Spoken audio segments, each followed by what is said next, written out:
It's about time for us to take that trip down memory lane that we've been promising you about on This Week in History. So guess how we're starting today? I don't know. Tell me, please. Child stars. Now, on February 10th, 2014, Shirley Temple passed away at age 85. Now, why is she popular? Now, she was Hollywood's most famous child star and was indeed something of a phenomenon in the 1930s in America. Now, she was more photographed than the President Roosevelt at the time. She was the youngest person to ever appear on the Time magazine, and she had a full-time secretary who was employed to respond to over 4,000 or so fan letters she received each week.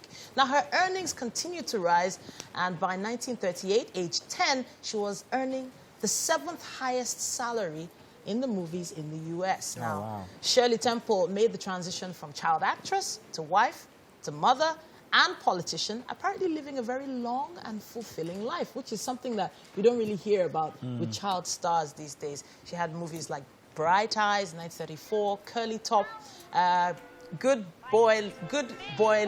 Ship Lollipop. Okay. Yeah, Good Ship Lollipop, and Heidi. Let's watch her.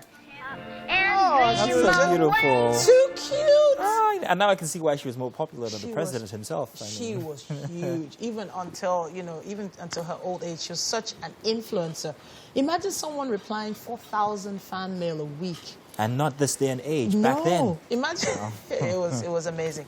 Now let's move a little further forward. Now, February 11th, 1993, Michael Jackson, the king of pop, was interviewed live on air by Oprah Winfrey at his Neverland Ranch in California. Now, the interview was a huge scoop for Oprah Winfrey, as it was Michael Jackson's first interview in 14 years. Now, the revealing interview saw Michael open up about his childhood, love life, career, as well as his relationship with his father, Joe Jackson. Now, Michael Jackson went on to explain that he felt his childhood had been ripped away due to becoming famous so young. He also showed Oprah how to moonwalk. He explained the history of the dance move, and over 90 million people tuned in to watch Michael Jackson talk live with the legendary talk show host. And that's a viewing figure that has yet to be beaten till date. 90 million viewers. Wow. I don't know. There's always something about Michael Jackson in his past videos. He always looks so annoyingly polite. He is annoyingly polite. He was always so polite, and it was like two legends in the room. Yes, indeed. Inside his house. You could actually see inside his house for the first time in years. And Oprah interviewing MJ was just like, it was like the Super Bowl. 90 million people watching. I'll tell you what it was like. It was like, wow, really? He actually talked about the origin of that sound. Oh, really? He did? Yes, okay. He did. I actually watched that interview myself. I was there in front of the TV with my parents. It was like a party. It was incredible. Anyhow, I'm not telling you my age. There's still quite a bit more we have. Now, 11th of February 1990, Nelson Mandela, leader of the movement to end South African apartheid, was released from prison after 27 years. Now, in 1944, Mandela, a lawyer, joined the African National Congress, the ANC, the oldest black political organization in South Africa, where he became a leader of Johannesburg's youth wing of the ANC. In 1952, he became deputy national president of the ANC, advocating non-violent resistance to apartheid, South Africa's institutionalized system of white supremacy and racial segregation. By June 1964, he was convicted along with several other ANC leaders and sentenced to life in prison.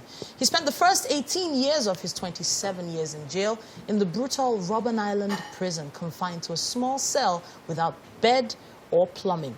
He was forced to do hard labor in a quarry, and he would write and receive a letter once every 6 months, and once a year he was allowed to meet with one visitor for 30 minutes. However, his resolve remained unbroken, and while remaining the symbolic leader of the anti-apartheid movement, he led the movement of civil disobedience at the prison that coerced South African officials into drastically improving the conditions at Robben Island. In 1993, Mandela was awarded the Nobel Peace Prize, and 1 year later, the ANC won an electoral majority in the country's first free and fair elections. Mandela was elected South Africa's president after this.